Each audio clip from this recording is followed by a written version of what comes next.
ya el libro de Daniel. Estamos teniendo clases escatológicas que ya hemos empezado. Estamos en la introducción de este libro, estamos viendo de una forma panorámica lo que es en sí Daniel, y usted va a tener su Biblia abierta en este libro de Daniel, que es un libro de bastante importancia debido al carácter profético.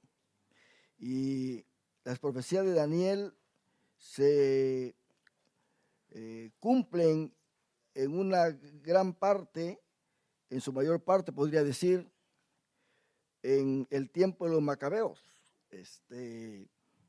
Cuando Antíoco Epífanes se levanta, porque el reino también de Alejandro el Grande se divide en 4.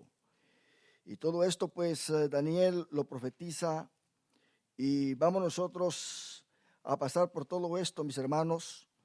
Pero el viernes pasado nosotros estuvimos contemplando algunos puntos importantes sobre este libro, y estuvimos hablando de que Daniel es mencionado por Ezequiel juntamente con 2 varones más que Dios los pone como personas sobresalientes en lo que se refiere al poder de su justicia. Y esto pues es Noé y Job.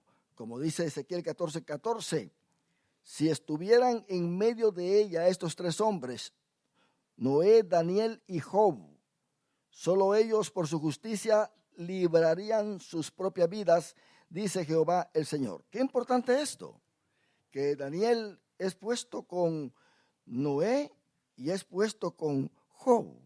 Ahora, pensemos nosotros que Noé, en su existencia todavía no existía el pueblo de Israel.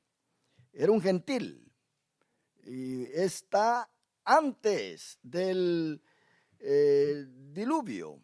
O sea, él prepara el arca y luego pues después del diluvio sobrevive él y sus hijos, su familia.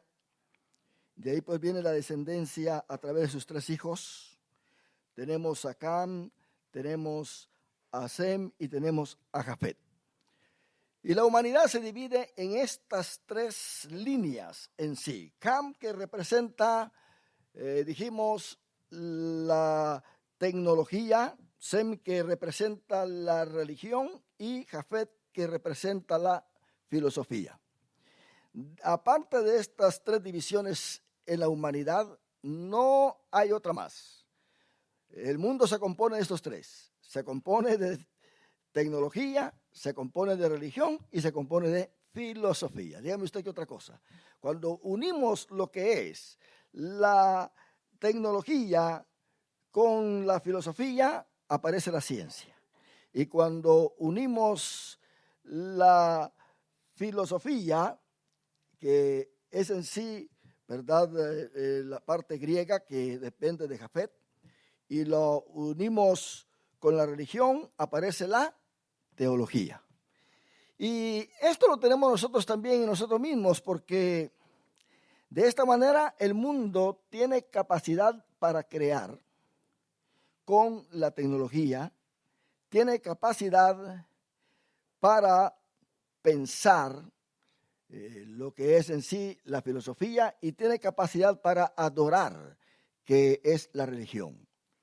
Estos 3 puntos están en nosotros también. Nosotros somos espíritu, alma y cuerpo.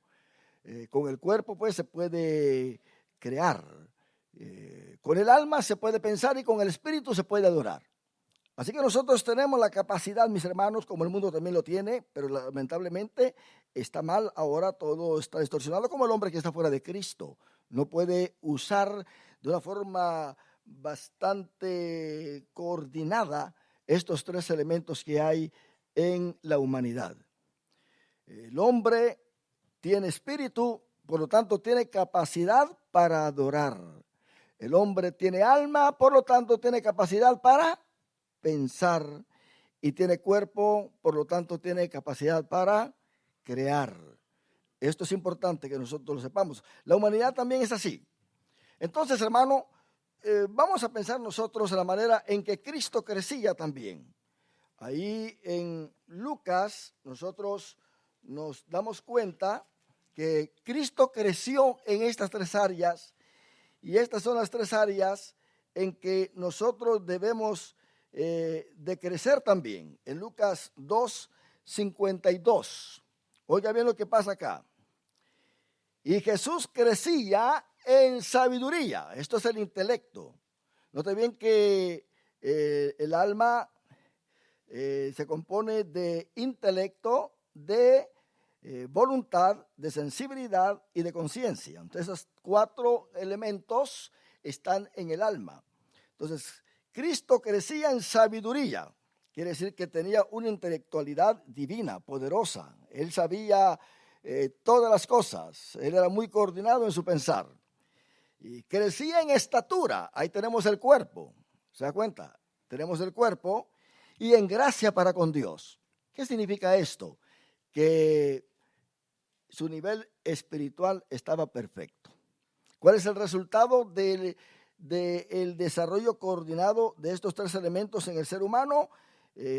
Gracia para con los hombres. Dando a entender que ahí está el resultado de todo. El mundo entonces es un fenómeno. Como el hombre sin Cristo es un fenómeno. Notemos nosotros que el apóstol Pablo divide al hombre en el hombre natural, o sea, este es el hombre psíquicos, el hombre natural, que trabaja solamente con su mente. Tenemos al hombre carnal, que es el hombre sarquicos, y tenemos al hombre neumáticos, el hombre espiritual. ¿Se da cuenta que el apóstol Pablo divide el ser humano en esas tres áreas? El hombre natural, dando a entender que no es espiritual y no tiene la mente de Cristo. El hombre sarquicos es el hombre que anda en el sarx, o sea, la naturaleza caída del hombre. Esta naturaleza que no le deja buscar a Dios porque está destituido de la gloria de Dios y está viviendo en el pecado. A eso el apóstol Pablo le llama pecado, en singular, pecado. Dice que no nos dejemos nosotros controlar por el pecado. Por el pecado. El pecado es en sí la naturaleza caída. Cuando él dice pecados, está hablando de lo que es en sí las costumbres. Note bien lo que dice Efesios capítulo 2, que estando nosotros muertos en nuestros delitos y pecados, quiere decir que no teníamos sensibilidad. El hombre que está lejos de Dios no tiene sensibilidad. Puede hacer lo malo y le gusta, lo quiere hacer otra vez. Y mata y dice, maté a uno, pues mañana mato dos. Y le siente sabor al pecado. Está desconectado, no tiene sensibilidad para nada, en lo absoluto.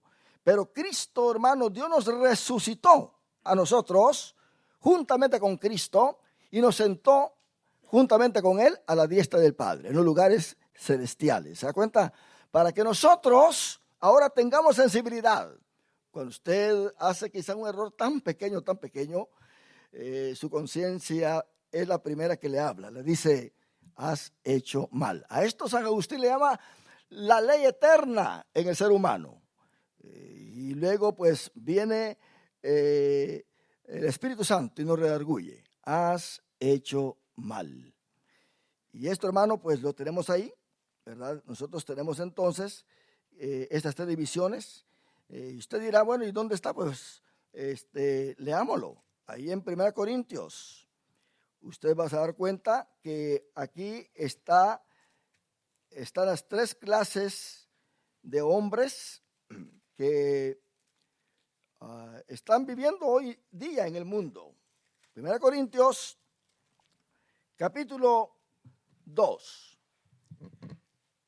En primer lugar, el versículo 13 dice, lo cual también hablamos no con palabras enseñadas por sabiduría humana. Oiga bien, Pablo está mencionando lo que es la sabiduría humana, sino con las que enseña el Espíritu. Este es otro nivel, es el nivel espiritual. Esta posición, hermano, era una posición muy especial que Daniel tenía. Daniel no tenía una sabiduría humana, tenía una sabiduría celestial. Lo llamaban sabio. Oiga bien lo que dice Ezequiel 28:3. Vamos a dejar eso en la pantalla, pero yo le leo Ezequiel 28:3. Dice, cuando Dios le está hablando al rey de Tiro, le dice: ¿eres tú acaso más sabio que Daniel? Mire qué tremendo. Ahí en Ezequiel 28:3. ¿Eres tú acaso más sabio que Daniel? ¿Acaso no hay secreto que te sea oculto? ¿Se da cuenta? Entonces, Dios consideraba a Daniel sabio. Y él podía acomodar lo que es lo espiritual con lo espiritual, porque esto es lo que hace el sabio. El sabio sabe acomodar lo espiritual con lo espiritual. No hace una mezcla. Y los siervos del Señor tienen que tener este cuidado que es tan especial y no llevarlo a lo secular, aquello que pertenece a Dios. Entonces dice el apóstol Pablo, lo cual también hablamos no con palabras enseñadas por sabiduría humana, sino con las que enseña el Espíritu. Oiga bien, acomodando lo espiritual a lo espiritual. ¿Se da cuenta? Eso es lo que nosotros debemos de hacer acá. Acomodar lo espiritual a lo espiritual. Pero ¿quién es el que tiene este poder, esta fuerza? ¿Quién? El versículo 14 lo dice claramente, que hay uno que no puede. ¿Qué dice? Pero el hombre natural no percibe las cosas que son del Espíritu de Dios. Es natural, está en la carne, está en el sarx. No puede estar en el nivel espiritual, tiene las puertas cerradas, no puede concebir lo que Dios le está enseñando. Esa era una posición espiritual, era la que tenía Adán antes de pecar. Adán, Dios bajaba todas las tardes y platicaba con Dios y entendía a Dios y era amigo de Dios. Y Adán tenía 3 clases de vida. Tenía la vida física, tenía la vida intelectual y tenía la vida espiritual. ¿Se da cuenta? Dios desde el principio hizo al hombre en esos 3 niveles para que fuera el alma viviente. Y aquí vemos nosotros que el hombre natural no percibe las cosas que son del Espíritu. ¿Qué le pasó a Adán cuando pecó? Y cuando oyó que Dios estaba viniendo, ¿qué hizo? Se fue a esconder. Si hubiera estado en el estado espiritual, no lo haría. ¿Por qué es que muchos ya no quieren seguir al Señor? Cuando se dan cuenta de que están mal con Dios. Se esconden. Tienen miedo a escuchar un mensaje. Tienen miedo a escuchar una enseñanza. Tienen miedo a ir a una reunión cristiana. Tienen miedo porque saben muy bien que se están escondiendo. No quieren enfrentar la verdad, la realidad de lo que es Dios. Eso le pasó a Adán. Entonces el hombre natural no percibe las cosas que son del Espíritu de Dios porque para él son locura. Y no las puede entender porque se han de discernir ¿cómo? Espiritualmente. Esta es la capacidad que cada cristiano tiene que tener. Discernir las cosas de Dios espiritualmente. Pero hay alguien más en el versículo 15. Está el hombre espiritual. Dice, en cambio, el espiritual juzga todas las cosas, pero él no es juzgado de nadie. Tiene capacidad de discernir, de ver saber lo que es bueno y lo que es malo. El espiritual no le tiene miedo a nada, ni al mismo diablo. ¿Por qué? Porque sabe muy bien cómo vencerlo. Sabe muy bien cómo enfrentársele. Esto es muy importante en la vida de un cristiano.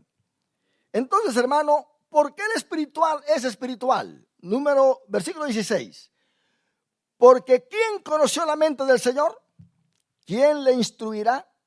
Mas nosotros, ¿qué? Tenemos la mente de Cristo. ¿Se da cuenta? Tenemos la mente de Cristo Jesús. Pero hay alguien más. en el capítulo 3 está el hombre carnal. De manera que yo, hermanos, no pude hablaros como espirituales, sino como a carnales, como a niños en Cristo. Quiere decir que el hombre carnal es aquel que es niño, que no crece. Puede tener 20 años el evangelio, pero se quedó enano. No tomó suficiente leche al iniciar y después no quiso comer comida sólida y se ha quedado enano. De ahí no va a pasar. Va a venir Cristo, viene la muerte, van a pasar 20 años más y usted lo va a ver igualito. Así como lo ve ahora, así lo va a ver en 20 años más. No va a haber un cambio. Esto es porque es el hombre carnal, es un niño en Cristo. Se ha quedado como niño. El coeficiente de su personalidad cristiana no está haciendo un juego con su estatura, con su experiencia, con su crecimiento. Se ha quedado pensando como un niño. ¿Usted ha conocido gente así? Que crece y se pone viejo, pero tiene la edad de 12 años, piensa como un niño de 5 años, ¿verdad? No está maduro. No está maduro en la fe. ¿Qué le pasa a estos niños? Dice el versículo 2, os di a beber leche y no vianda. Pero aún no, porque aún, oiga bien, porque aún no erais capaces, ni sois capaces todavía. Qué tremendo esto, hermano. Pero, ¿qué es lo que hace el niño en Cristo? Mire lo que hace el niño. Porque aún sois carnales, pues habiendo entre vosotros celos, contiendas y disensiones, ¿no sois carnales si andáis como hombres? ¿Se da cuenta? Quiere decir que el espiritual se conoce y el carnal también como el hombre natural. El hombre natural no entiende, el carnal está en la iglesia, pero no crece, y el espiritual sí tiene la mente de Cristo Jesús. Esto es importante, que nosotros lo entendamos. Entonces, en esto consiste, hermano, la sabiduría que Dios da. Entonces, en el Antiguo Testamento tenemos hombres sabios, pero Daniel se destaca por su sabiduría, porque es una sabiduría que está más allá del poder de magos, ya divinos, de sabios que tenía Babilonia. Si usted estudia Babilonia, se va a dar cuenta que Babilonia tiene una preparación tremenda en lo que es el mundo de los espíritus. De Babilonia es que vienen todas las prácticas que hoy tenemos, llevarle comida a los muertos, aún adornar sus tumbas y todas esas cosas que se hacen, la adoración de la madre e hijo, la idolatría tremenda. Babilonia realmente, hermano, vino a invadir el mundo entero, que hasta el día de hoy su influencia está bastante fuerte en lo que respecta la humanidad. Las religiones están allí. Si usted lee Isaías capítulo 47, Dios mismo reconoce a Babilonia como una nación poderosa. Y allí en el capítulo 47 le llama la mujer voluptuosa. Está sentada, dice, nunca voy a ser viuda. Es esta mujer la que aparece también en Apocalipsis. Por eso es que vamos a tener nosotros la combinación de Daniel y Apocalipsis. Es la gran ramera. Algunos dicen que es la iglesia católica, pero realmente la iglesia católica viene a ser hija de la gran ramera, porque realmente la iglesia católica no inventó todo lo que ahora la iglesia católica hace. La iglesia católica recibió todo lo que Babilonia le trajo. La adoración de madre e hijo no la inventó la iglesia católica. Eso viene de Babilonia con Semiramis y Tamuz. La adoración de madre e hijo. En la India adoran la madre e hijo. ¿De dónde salió todo esto? Salió de Babilonia. De Babilonia. Entonces, esta es la gran ramera en sí. Note bien que cuando Juan en Apocalipsis le pregunta al ángel quién es esa mujer que está subida o sea montada en esa bestia, que son los primeros 3 años y medio de lo que es los 7 años de tribulación, que son de paz y son de religión y desconstruye el templo y todo eso. Es una religión falsa. Se da cuenta que es esta mujer la que ha matado a los profetas.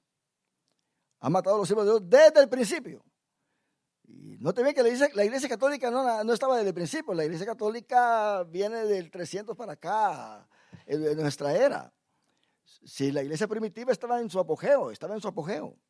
Y de repente viene un cambio cuando la iglesia es unida con el Estado, y la iglesia perseguida pues ya no es más iglesia perseguida, sino que ahora es una iglesia aceptada, y Constantino une la iglesia con el Estado, y todo aquel que no es miembro de la iglesia no recibe los beneficios del Estado. Así que la iglesia se llenó de gente convertida y no convertida, y conforme fue pasando el tiempo pues se desapareció todo lo santo. Entonces ahora pues tenemos nosotros ahí que están adorando imágenes, hasta que se levantó Martín Lutero. Por eso nosotros nos llaman los protestantes, porque Martín Lutero se dio cuenta que no podía perdonar pecados y clavó sus tesis en la iglesia, en las puertas de la iglesia, y de ahí pues, hermano, viene lo que es el evangelio. Al principio no era pentecostal. Cuando ese evangelio llegó aquí en los Estados Unidos, hermano, todo era muy metódico. De repente se estableció una iglesia que ahora se conoce como Iglesia de Dios Evangelio Completo, que está pues casi en todo el mundo. Son los dos concilios más grandes, la Asamblea de Dios y la Iglesia de Dios. Entonces, estando reunidos miembros de la Iglesia de Dios, se derramó el Espíritu Santo acá. Y de ahí empezó la vida pentecostal. Entonces aquí llegó a Los Ángeles, en la calle Azusa. Ahí fue cuando usted encuentra libros y ve que ahí está todo el testimonio donde el Espíritu Santo estaba bautizando. Esto llegó hasta México y pasó hasta Guatemala, El Salvador, Honduras, de tal manera que hay un libro que habla de la iglesia Amigos, que en el departamento de Zacapa tuvieron un retiro los jóvenes y estaban allá en la montaña. Y mientras estaba aquello, yo tuve muchos amigos, pastores amigos de la iglesia Amigos, y ellos no creen en el derramamiento del Espíritu Santo, hablando en lengua y todo eso, ni tampoco en el bautismo en aguas. Entonces, sucede de que Dios le estaba dando el mensaje, y una de las jovencitas, eso lo dice el libro, una jovencita le dice a la otra: oyes, yo estoy sintiendo algo que nunca lo había sentido antes. Entonces le dice la otra: yo no sé si tú estás sintiendo lo mismo que yo estoy sintiendo, pero fíjate que yo estoy sintiendo como que mi lengua se está trabando. Y quiero gritar aleluya, y mira, aquí no se dice eso. Yo también, pero no eran ellas dos nada más. Habían otros 2 jóvenes allá que se estaban diciendo lo mismo. Y luego por allá, otros 2 platicando y de repente, hermano, no se pudieron aguantar. Y cuando menos sintieron, interrumpieron al que estaba hablando, porque se derramó el Espíritu Santo. Y hablaron en lenguas, hermanos. Pasó lo que pasó con Pedro allá en la casa de Cornelio. ¿Cómo estos hombres, hermanos, iban a saber que el Espíritu Santo iba a caer sobre ellos? Ni siquiera sabían que había Espíritu Santo, como le dijeron los de Éfeso allá al apóstol Pablo, que eran 12. Y ni siquiera sabemos que hay Espíritu Santo, porque les digo: ¿ustedes han sido bautizados con el Espíritu Santo? Ni siquiera sabemos si hay Espíritu Santo. Entonces digo: ¿y con qué bautismo fuisteis bautizados? Con el bautismo de Juan. Ese es el bautismo de arrepentimiento, pero vengan para acá. Y déjenme decirles que lo bautizó otra vez, pero ahora les impuso las manos y fueron llenos del Espíritu Santo. El Espíritu Santo no cae así por voluntad humana, cae por medio de escuchar la palabra del Dios Todopoderoso. Y esto fue son experiencias terribles, tremendas, hermanos, tremendas. Entonces ahora pues tenemos el Evangelio. Esto se está corrompiendo últimamente porque la manera de adoración que hoy están trayendo a las iglesias es una manera que se hacían en la mitología. Usted sabe que el culto a Dionisio, si usted va y estudia a Dionisio, el dios Dionisio, usted se va a dar cuenta de que los jóvenes no estaban quietos ahí, ellos estaban danzando, cantaban y danzaban y danzaban y danzaban y danzaban sin sentir nada, solamente danzaban. Hoy hay iglesias que llegan y solamente danzan y danzan y danzan, pero no hay manifestación del Espíritu Santo. Ya van con la mentalidad de que van a danzar. Y es tanto así que se ha corrompido la iglesia que ahora pues están bailando los himnos, ya no están danzando, están bailando. Como que si fuera un club social todo aquello. Ya el asunto está cambiando. El púlpito ya no se respeta. Antes no subía ningún predicador sin estar vestido ordenadamente como ministro. No, ahora hay pantalones cortos, ahora hay zapatos rotos, pantalones rotos y todo. Ya no hay respeto. ¿Por qué? Porque se está corrompiendo este evangelio. Pero vea usted la juventud de hoy, como está llegando al evangelio en este sistema, para ellos eso es normal. Eso es normal. Que le digan a alguien, oye, vístete como un ministro, se van a burlar de usted, lo van a tirar. Van a decir, este está muy legalista, ese está pensando esto, pero ellos no se dan cuenta que nuestros orígenes no eran así como están ahora. Entonces nosotros tenemos que guardar lo que es la verdadera iglesia. La verdadera iglesia. Y entonces aquí tenemos a Babilonia, hermanos. Y note bien cómo Dios le dice a Babilonia, en versículo 9 dice, estas dos cosas te vendrán de repente en un mismo día. Isaías 47:9. Orfandad y viudez en toda su fuerza vendrán sobre ti, a pesar de la multitud de tus hechizos. En primer lugar, esta clase de hechizos, hermano, no cree usted que era como los brujos de hoy. No, era una religión fuerte, poderosa. De tal manera que practicaban lo que es la escupida. Ellos, antes de reprender un demonio, escupían. Con la escupida, ellos bendecían o maldecían. Hasta el día de hoy. Esto viene de allí, hermano.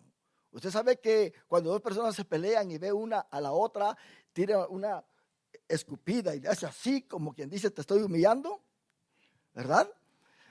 ¿Quiere usted humillar a alguien? Le escupe en su rostro. Tremendo esto. Entonces,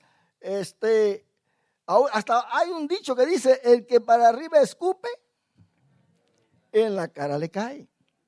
¿Se da cuenta? Entonces, los árboles, habían árboles sangrantes. La adoración al árbol viene tremendamente tanto de Egipto como de Babilonia. Y esto pues hasta el día de hoy se está haciendo. Los cristianos, los creyentes que ignoran todo esto, agarran un árbol, se lo llevan a su casa, lo ponen ahí y lo adornan. Y lo ponen bien bonito. Dice, pues es el árbol de Navidad. ¿Verdad que sí? Es el árbol de Navidad. Pero, ¿por qué viene esa creencia? Porque sucede que a Horus lo querían matar. Y Horus fue protegido por un árbol. Se subió al árbol y no lo encontraron. De repente sale y ahora pues tiene poder. El árbol le dio la vida. Allá en Alemania,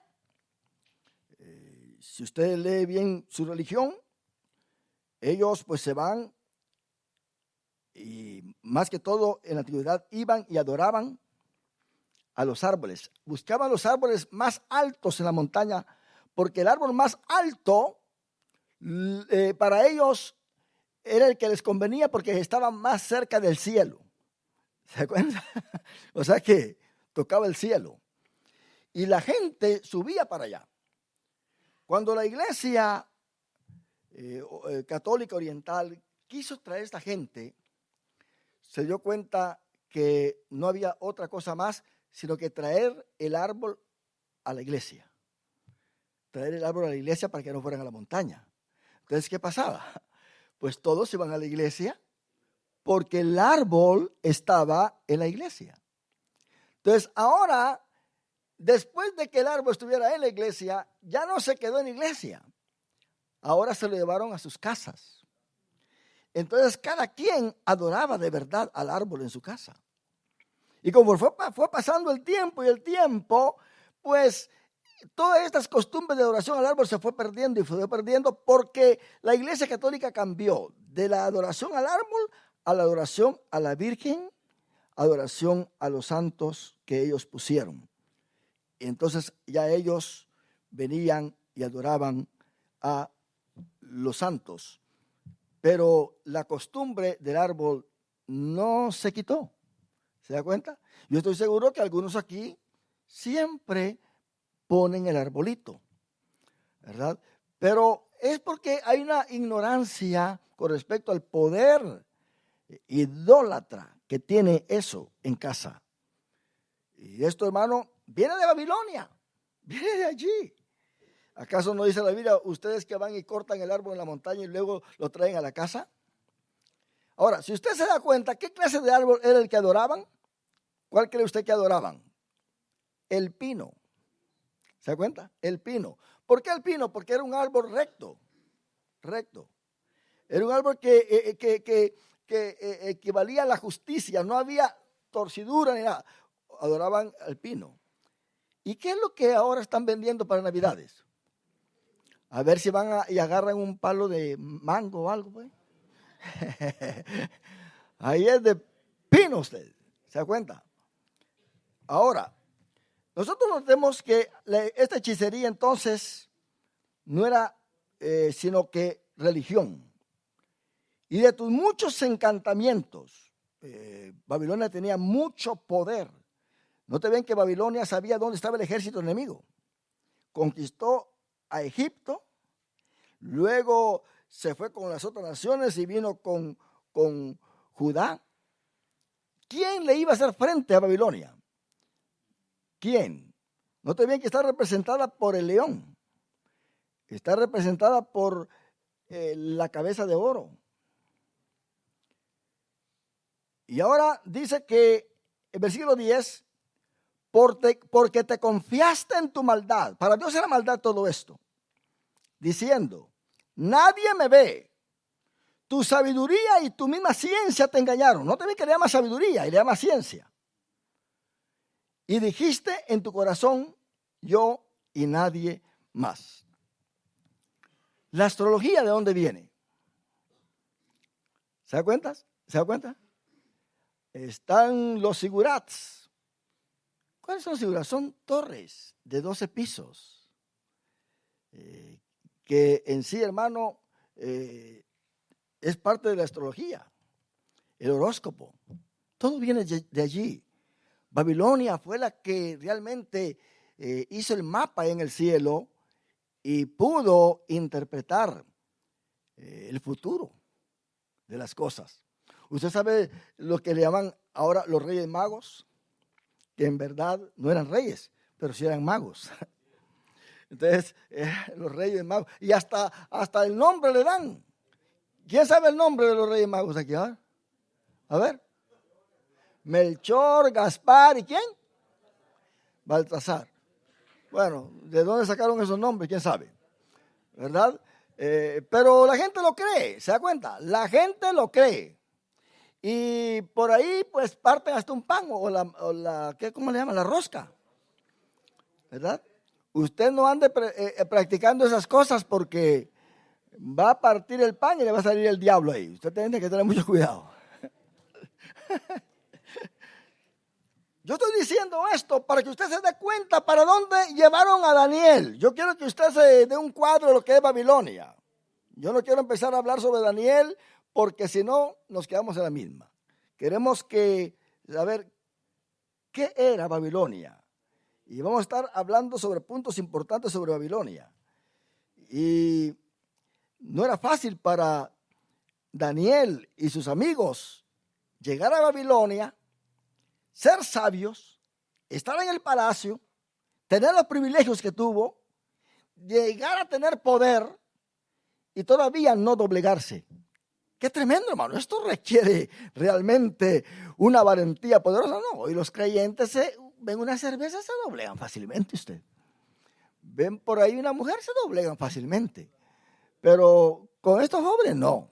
Ahí había, hermano, una estabilidad espiritual, mental, una estabilidad psicológica. Note bien que dice, y Daniel y sus compañeros propusieron en su corazón no contaminarse. ¿Usted sabe lo que significa esto? No contaminarse con la comida del rey, porque sabía que venía de haber sido ofrecida a los ídolos. Ahora, estos ídolos no eran cualquier ídolos cuando estemos estudiando esto. Eran enemigos de Dios. Cuando Nabucodonosor se trajo los utensilios del templo, automáticamente hizo ganar a sus dioses. Los hizo ganar. Como que Dios, Jehová, había perdido. Porque cuando un rey llegaba y tomaba los utensilios del templo del Dios de ellos, era la humillación más grande que ellos pudieran enfrentar, porque estaba la idea de que habían vencido a su Dios, que el Dios de ellos era más poderoso que el Dios de aquellos. Entonces, cuando Daniel y sus compañeros estaban ahí, se dieron cuenta que esa comida venía de allá y dijeron, no vamos a comer de la comida del rey. Nuestro Dios no ha perdido ninguna batalla.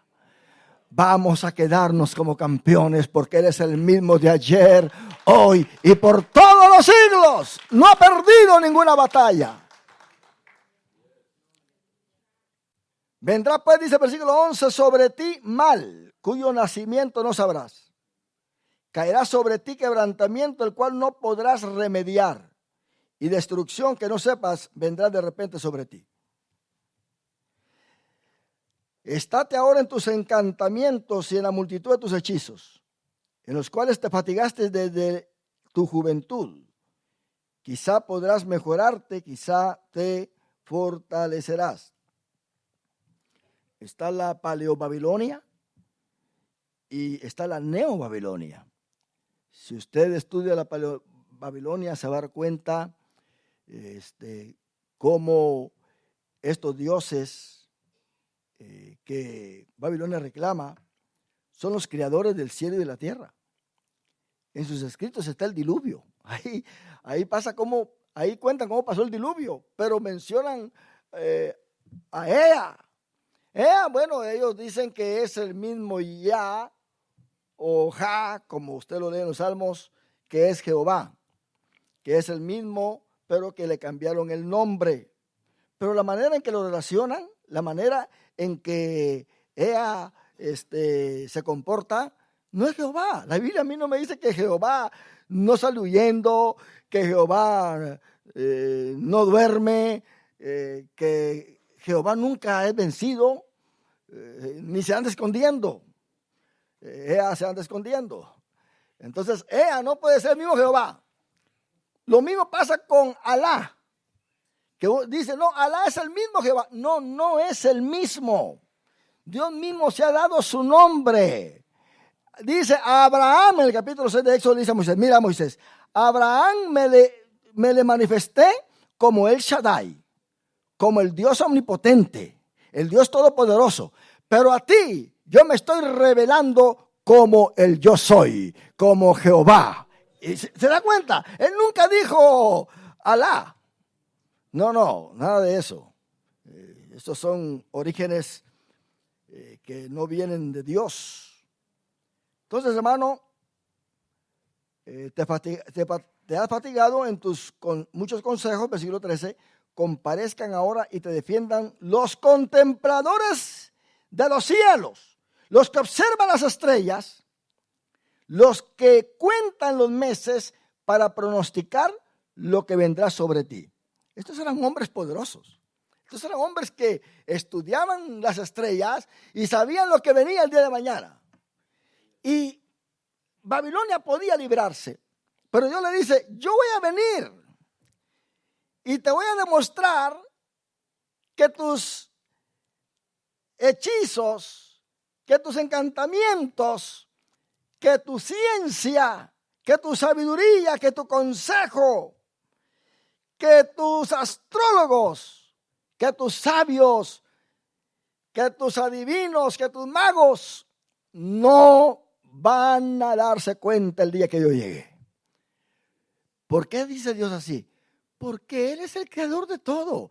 De Él viene la sabiduría. Hermano, si estos astrólogos pueden recibir un mensaje a través de las estrellas, a través de los planetas, es porque hasta cierto punto Dios ha venido rigiendo su creación con estas clases de fuerzas, de gravedades, con estas clases de repelancia en todo lo que es su creación, ya sea que tenga magnetismo o repelancia, lo que sea.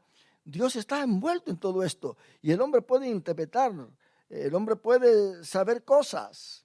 Mire la ciencia lo que hace ahora. Anuncia cuando se va acercando un cometa, ¿bien? Y sabe cuándo va a pasar. Y sabe lo que va a hacer. Ahora es la tecnología lo que está haciendo todo esto.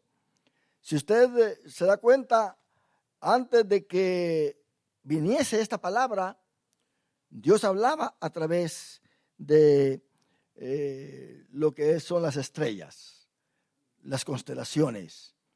Eso era lo que antes usaban ellos.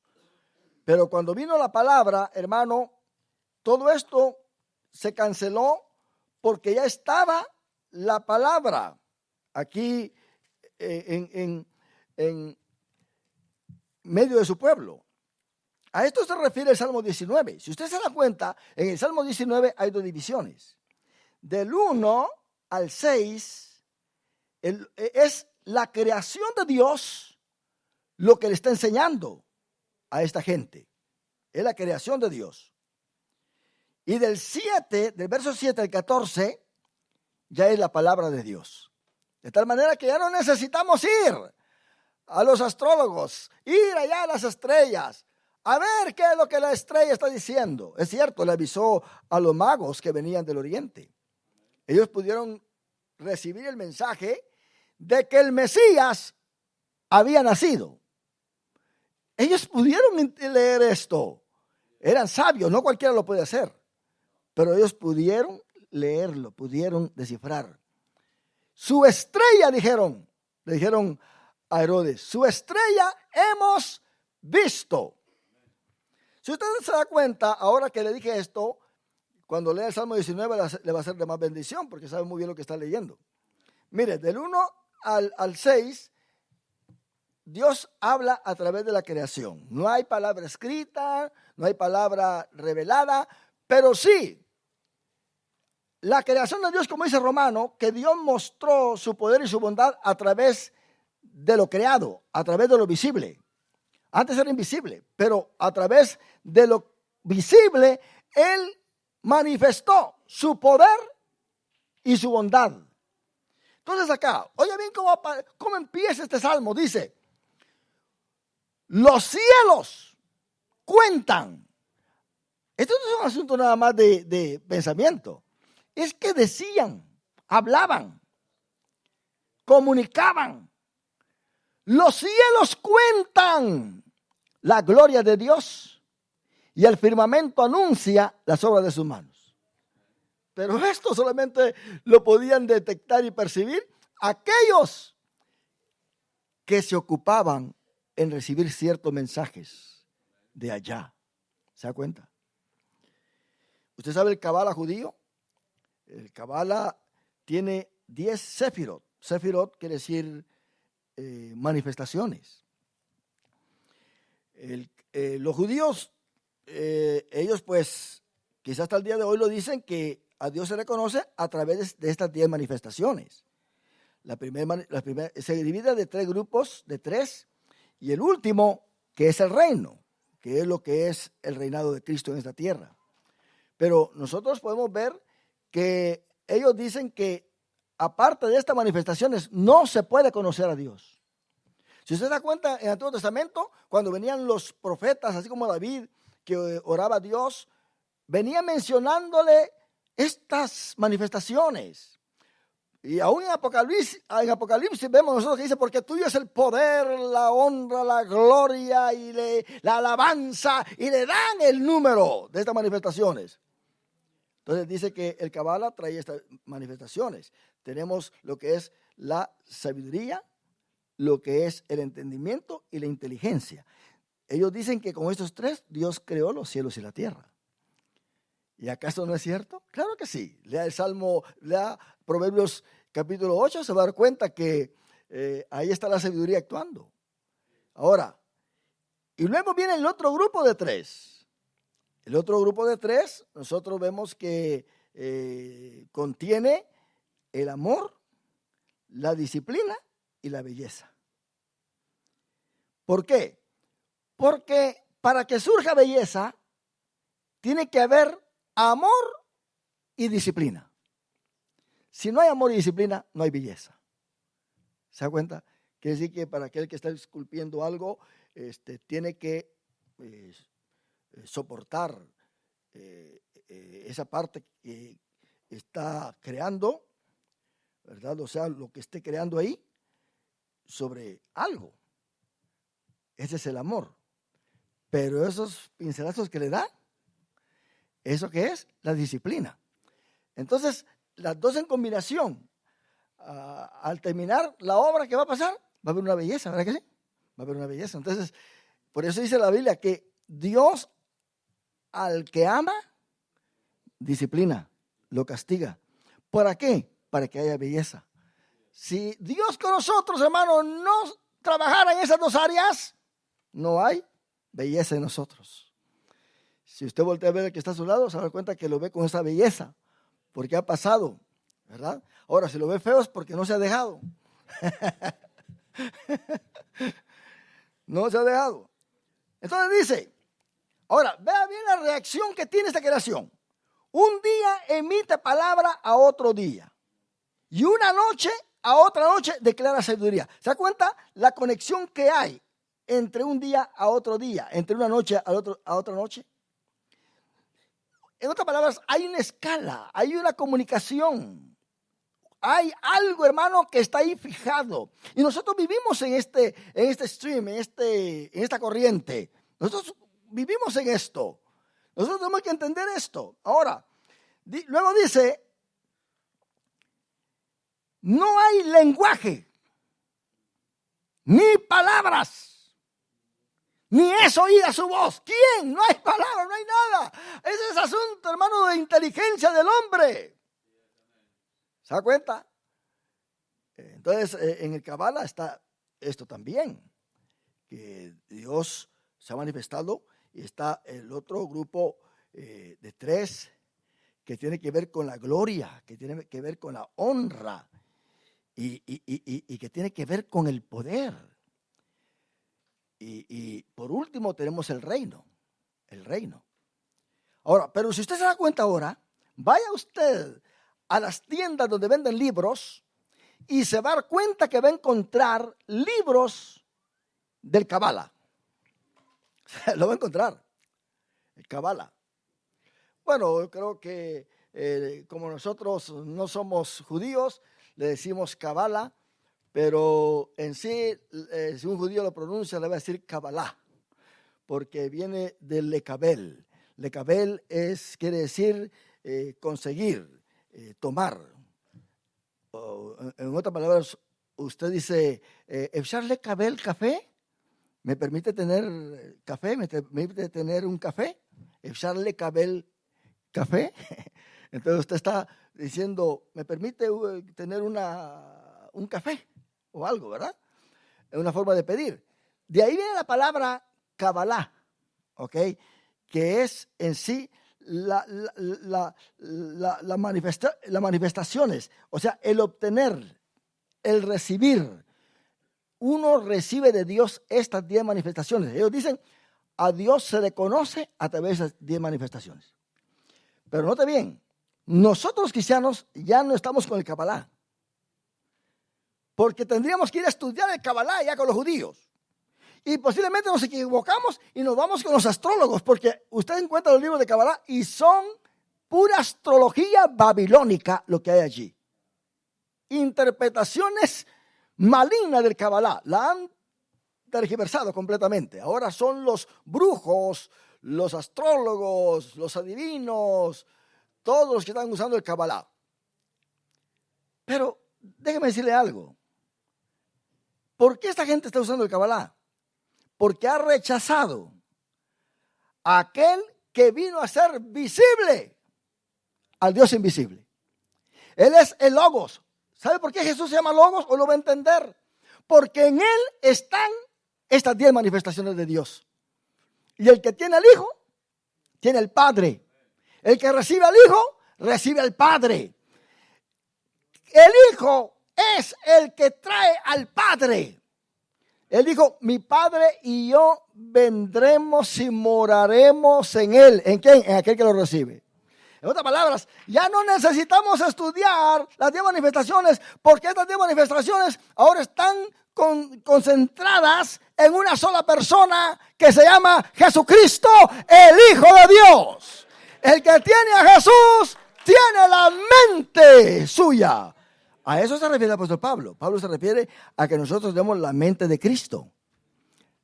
Si usted se va a dar, lee Gálatas capítulo 1, se va a dar cuenta que el apóstol Pablo dice, y de revelar a su Hijo en mí. ¿Por qué dice así? Porque Dios le reveló al apóstol Pablo la doctrina de la iglesia. Esa revelación de la iglesia. Pedro nunca hubiera venido con la segunda venida de Cristo y el arrebatamiento de la iglesia y esas cositas que el apóstol Pablo habla, porque se lo está diciendo a los gentiles. Pedro estaba dedicado a los judíos, a los israelitas. Usted sabe que en la iglesia de Jerusalén no había ningún mexicano, ni ningún chapín, ningún guanaco, ni tico, ni nada de eso. En la iglesia de Jerusalén había solamente israelitas, ya sea por nacimiento o siendo prosélitos, nacionalizados. Pero a nadie más recibían ahí, a nadie más. Ellos creían que el Espíritu Santo no era para los gentiles. Cuando Pedro se fue a predicar a casa de Cornelio y cayó el Espíritu Santo, todos se le vinieron encima, en el capítulo 11 de Hechos. ¿Por qué fuiste ahí? Ya Pedro tuvo que contarles el testimonio en los lienzos. Y les digo, yo estaba hablando y de repente el Espíritu Santo cayó sobre ellos.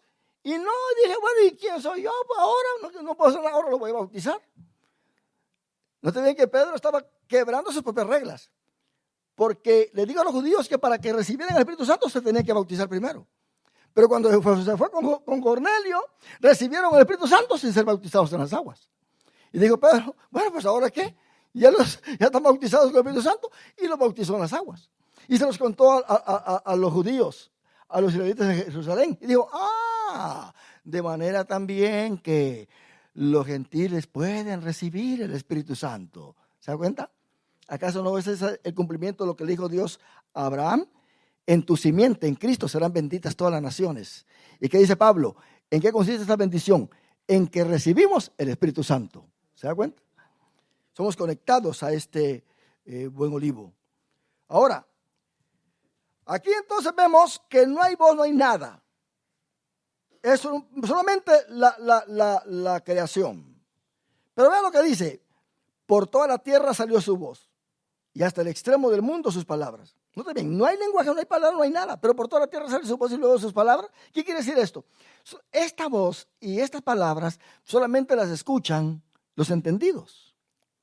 Por ejemplo, yo estoy aquí enseñando algo a ustedes. Pero ustedes me están escuchando. ¿Reciben lo que yo les estoy diciendo? Si es que no están pensando en frijoles y en cebollas. ¿Verdad? Reciben lo que están recibiendo. Pero adentro, oiga lo que le voy a decir, adentro de esa voz, mi voz que está escuchando, hay otra voz que le está amplificando el conocimiento, que le está diciendo algo. Ah, con razón, ahora entiendo. ¿Por qué? Porque ahora usted se está conectando con algo que sabe, ¿se da cuenta? Con algo que ha escuchado antes, se conecta. Eso se llama el rema, la voz que está dentro de la voz. Yo puedo escuchar ciertos pajaritos cantar y la lechuza, ¿verdad? No canta, sino que, ¿qué hace? Pues llora. Pero hay gente que dice, mañana va a llover, mañana va a estar haciendo viento. ¿Por qué? Porque interpretan lo que el canto de esas aves. No sé cómo le hacen, pero ellos saben cómo interpretarlo. Hay siempre una voz que está dentro de la voz que uno escucha. Y oiga bien esto es muy importante, porque cuando Pablo dice que agarremos la espada del Espíritu, hay dos palabras que representan palabras: logos y reuma. Ahí en ese pasaje, en el griego, dice que tomemos el rema, no el logos. En la oración que hace Cristo en San Juan capítulo 17, Él dice: Padre, yo les he dado tu palabra y el mundo los ha aborrecido. ¿A quién dice? Yo me he dado a ellos. Pero luego dice: Padre, las palabras, plural, las palabras que tú me diste, yo se las he dado a ellos. ¿Se da cuenta la diferencia que hay con logos y rema? ¿Verdad? Las palabras que tú me diste, yo se las he dado a ellos. Él es la palabra, se dio, el mundo los aborrece. Pero las palabras Cristo se las dio. Se las dio. ¿Se da cuenta? Y luego dice algo. Mire el efecto de las palabras. Porque ellos, Padre, ya están limpios por las palabras que yo les he dado. ¿Se da cuenta? La palabra se da, no se oye en sí. La palabra, porque la palabra es un virus que se recibe. Usted puede recibir el virus de la gripe y salir de aquí todo enfermo. Pero también puede recibir el virus de la palabra y salir de aquí edificado, glorificando el nombre del Señor. Puede salir fuerte, más fuerte de lo que entró en el Señor Jesucristo. Eso hay que entenderlo. Ahora, dice verso 5, y este como esposo que sale de su tálamo, se alegra cual gigante para correr el camino. Está hablando del sol. Y Babilonia adoraba al sol. Babilonia al sol le llamaba Shamash. En hebreo se dice Shemesh, pero ellos le decían Shamash, que es el arameo en sí. El Shamash. El sol, hermano, era en sí el Dios bueno y el Dios malo. Porque el sol, cuando venía, porque para ellos lo que son las lluvias torrenciales, las inundaciones, lo que es todo desastre natural, son los demonios. Son manifestaciones demoníacas que están, en otra palabra, ellos le llaman dioses malos. Usted sabe que Babilonia tenía dioses con cara de hombre, pero tenía otros dioses con cara de animal. Los dioses que eran con cara de animal eran los dioses malos, los dioses que destruían. Los dioses que tenían cara de ser humano eran dioses buenos. Qué tremendo, ¿verdad? Preguntemos nosotros, ¿qué cara tendrá Dios? No, hermano, Él tiene en sí gloria. ¿Quién podrá ver el rostro de Dios? Usted sabe que Israel puede haber sido un pueblo muy perverso, muy malo, muy desobediente. Aarón les hizo el becerro de oro, el dios de Egipto, Apis, para que lo adoraran. Pero jamás, nadie en Israel se hizo una imagen de Jehová. Nadie. Usted puede leer toda la Biblia. y nadie se atrevió a hacer una imagen de Jehová. ¿Por qué? Porque ¿cómo es Jehová? Usted sabe que los babilonios no podían establecer la identidad de sus dioses. Ellos decían, porque nuestros dioses trabajan de acuerdo a lo que encuentran, de acuerdo a las necesidades. Una vez, en cierta ocasión, el dios era una serpiente que volaba. Otra ocasión era otro animal, una serpiente sin alas, un jabalí. Venía a tener otra identidad, porque ellos sabían que si guardaban solamente esta imagen del dios, por ejemplo en Egipto del dios Sol, el Ra, dios Ra, o Shamesh, el dios de los babilonios, el sol, ellos podían tener una imagen, pero sabían muy bien que de repente iba a tener otra imagen, de repente iba a tener otra imagen. ¿Se da cuenta? Ellos le daban muchas personalidades a sus dioses. Ella era representada en diferentes formas. Era la que había creado todo, pero también era el dios del mar, como Poseidón de los griegos. ¿Se da cuenta? O sea, era en sí una forma de oración politeísta. Usted sabe cuando apareció allí el ángel de Jehová en el horno de fuego con los 3 hebreos. ¿Qué fue lo que dijo Nabucodonosor? Y el otro es semejante al hijo, lo digo plural, ¿verdad que sí? De los dioses. ¿Se da cuenta? Al hijo de los dioses. Porque en sí, ¿cómo los dioses van a tener el mismo hijo? Eso da mucho que decir, ¿verdad? Pero bueno, era la forma de ellos, de hablar. En sí, la palabra, el nombre Elohim o Elohim, que se refiere a Jehová, está en plural, Elohim. Nosotros sabemos muy bien que está la Trinidad, Padre, Hijo y Espíritu Santo, pero un solo Dios. Pero este Dios es un número compuesto, Ejad. Y este número Ejad puede referirse a uno cuando uno señala un racimo de uvas. ¿Sabes que sí? Dice, un racimo de uvas. Pero no se está diciendo una uva. Porque el racimo puede tener muchas uvas. Pero se refiere a un número compuesto que es 1. Ahora, Yahid es muy diferente. Yahid se le dice a un soltero también. A uno que está solo. Yahid. Dando a entender que eso fue lo que le dijo Dios a Abraham. Ve y sacrifícame a tu hijo Isaac. Tú y Yahid ven. O Ben Yahid. En otras palabras, tu único hijo. Tu único.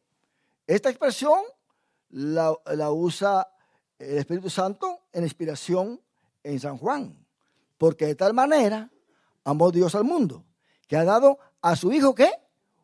Unigénito. No hay otro como él. Unigénito. Deben entender que él es único. No hay nadie más como él. Pero yo quiero terminar esto, hermano, en el Salmo 19, verso 6. Dice, de extremo de los cielos es su salida y su curso hasta el término de ellos. Y nada hay que se esconda de su calor. No hay nada.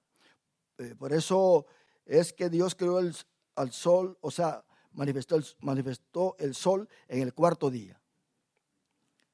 En el 4º día. Porque si lo hubiera manifestado en el primer día, déjeme decirle que sí, quizás hasta nosotros estuviéramos adorando al sol.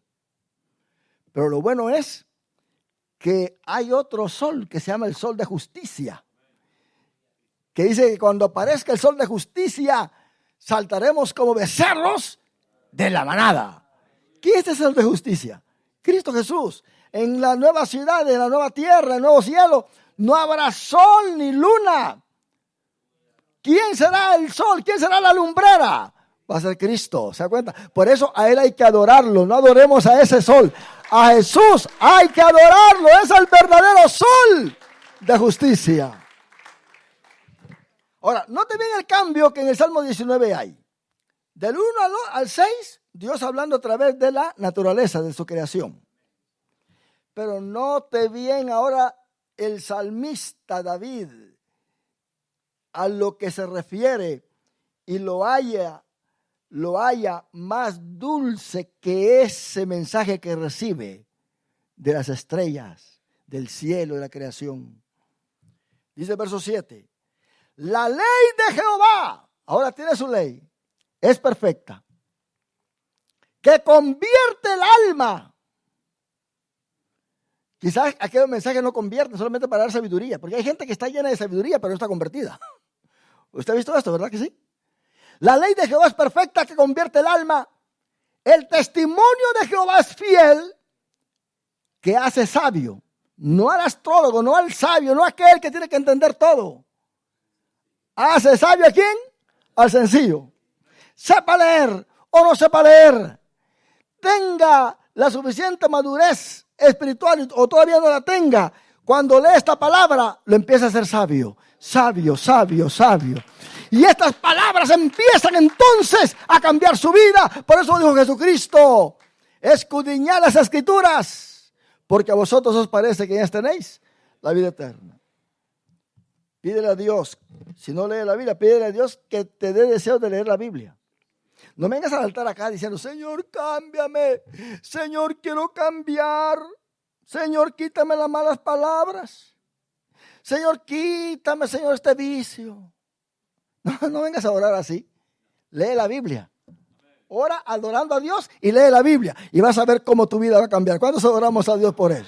Eso es todo, hermano. Es esto lo que cambia. ¿Cómo uno va a cambiar si no lee la Biblia? ¿Qué dice Pablo a Timoteo?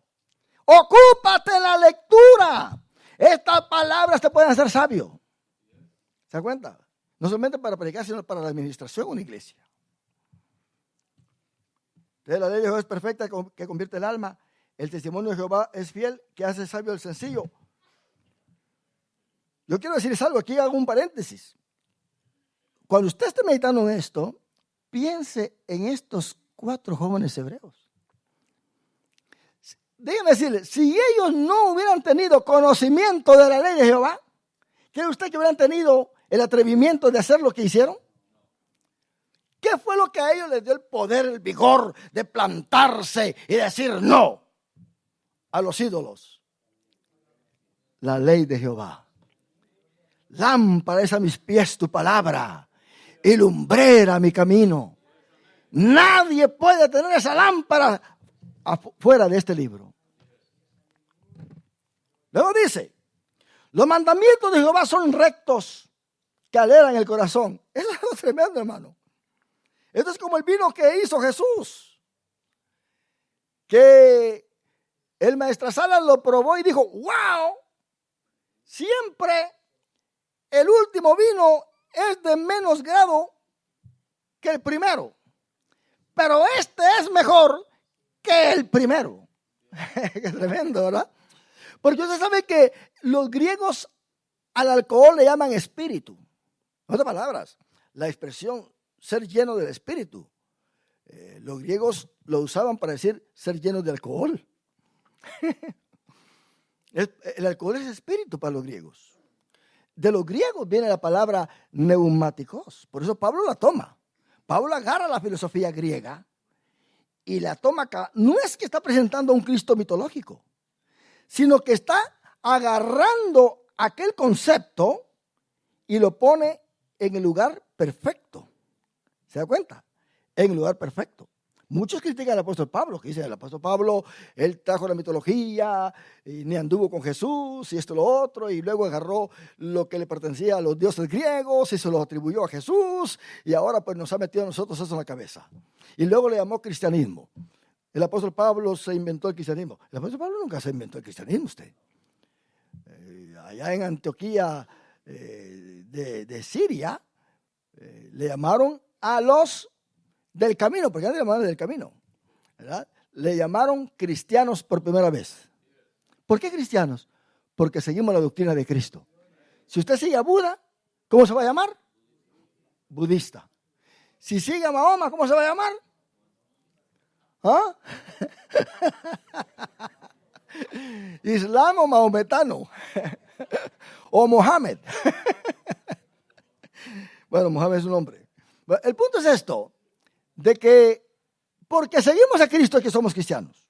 Aunque los judíos reconocen como cristianos a la Iglesia Católica. Cuando ellos dicen cristianos, no se están refiriendo a los evangélicos. ¿Sabe cómo nos llaman a nosotros los judíos? Nos llaman nazarenos. Sí, a nosotros nos llaman nazarenos, en el idioma de ellos, nazarenos. Entonces, pero a los cristianos se refieren directamente a Cristo, pues. El que murió allí en Jerusalén y el que resucitó según los católicos, dicen ellos, porque ellos no creen en el Mesías. Pero hay muchos judíos que están creyendo en Jesús ya. Y el mismo Jesús se les está apareciendo a evangelizarlos. Así como hizo con el apóstol Pablo, a ellos se les está apareciendo porque a uno no le hacen caso. Pero hay judíos que están evangelizando, judíos que están ganando otros judíos. Ahora, dice acá, el temor de Jehová es limpio. El precepto de Jehová es puro, que alumbra los ojos. Da entendimiento. Alumbrar los ojos es ser entendidos. El temor de Jehová es limpio, que permanece para siempre. Los juicios de Jehová son verdad, todos justos. Mire lo que dice el verso 10. Deseables son más que el oro, y más que mucho oro afinado. Y dulces, hablando de las palabras de la ley, más que miel, y que la que destila del panal. ¡Qué tremendo! Ahora, mire el efecto que hace en uno.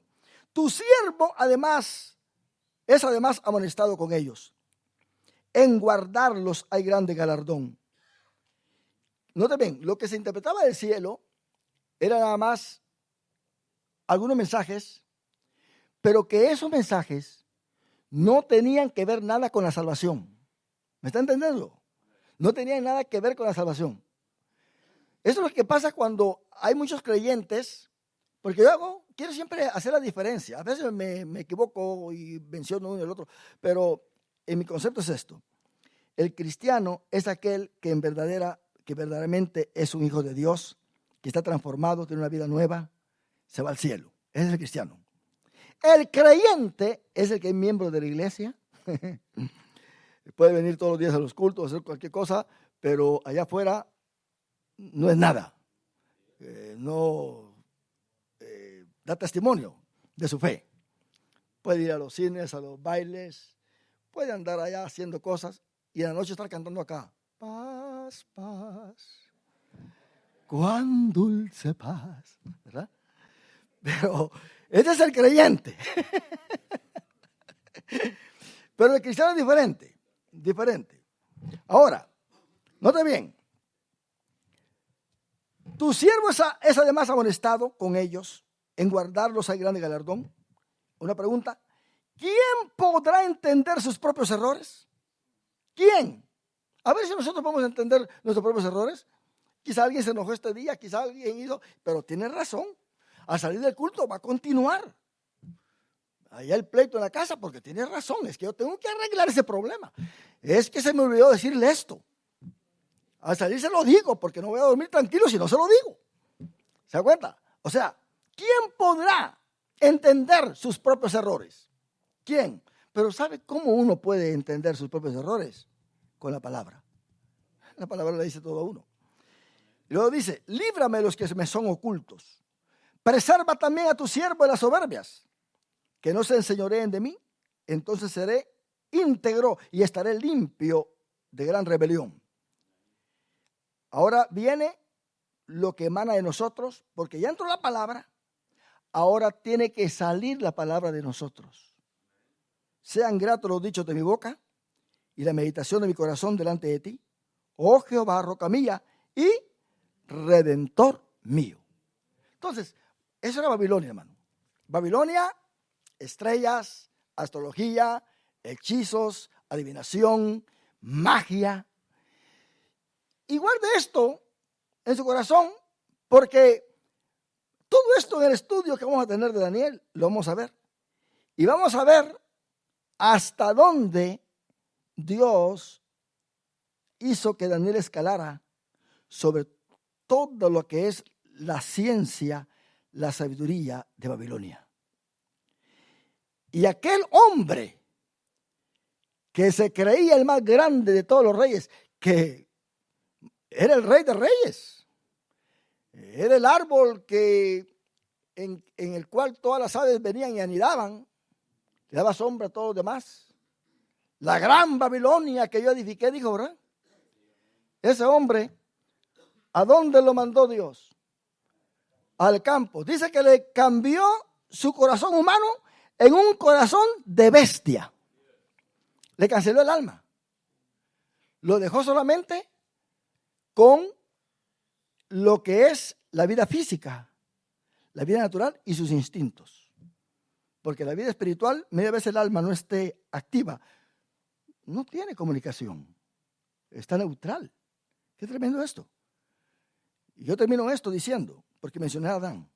Adán tenía la vida física, la vida espiritual y tenía la vida intelectual. Cuando Adán pecó y se fue a esconder, ¿cuál de estas tres vidas perdió? Dígame usted. ¿Cuál? La espiritual. Entonces le quedó la física y la intelectual. Y por cuanto todos pecaron, no son espirituales, están destituidos de la gloria de Dios.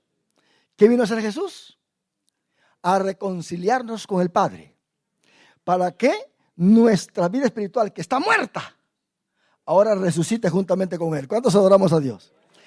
Y nuestra vida carnal, la carne, el sarx, que cuando el espíritu estaba muerto, el sarx estaba vivo. Pero ahora que el espíritu está resucitado, el sarx, dice Pablo, que lo consideremos muerto. ¿Es que sí?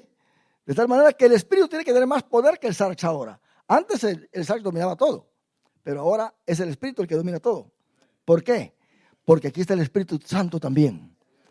Es en el Espíritu donde está la palabra de Dios. Es aquí, hermano, donde se origina todo. Si nosotros somos espirituales, también vamos a ser personas que vamos a estar obedeciendo el Evangelio de nuestro Señor Jesucristo. Así que, hermanos, esto es muy importante. Tenemos entonces esta vida que tenemos que cuidar. Daniel y sus compañeros se cuidaron a lo máximo. Se cuidaron. Y el que se cuida, Dios le revela siempre cosas. No hay hombre espiritual, no hay alguien que esté en contacto con Dios que no llegue a saber algo que pueda pasar aún hasta un hijo, el futuro de su familia. Dios le puede enseñar cómo su familia se va a ver en el futuro, cómo sus hijos, el camino que sus hijos van a tomar. Se los puede dejar saber, porque dice Dios, ¿va a rugir el león de balde? Si yo profetizo, se quedará callado el profeta. Si yo digo, mi profeta no va a saber lo que yo quiera decir, ¿lo esconderé a ellos? ¿Qué dice de Abraham? Cuando le mostró, dice, ¿y yo voy a esconder de Abraham lo que va a pasar con Sodoma y con Gomorra? ¿Lo voy a esconder? Si yo sé que después de él va a hacer que sus hijos me sigan. ¿Se da cuenta? Entonces ya Dios conoce el futuro. Si Dios conoce el futuro, conoce el futuro de Daniel, sabía cómo Daniel iba a ser y sus compañeros, que no lo iban a negar. Por eso Dios se manifestó tremendamente en ellos desde el principio. ¿Cuántos decimos un aleluya, mis hermanos?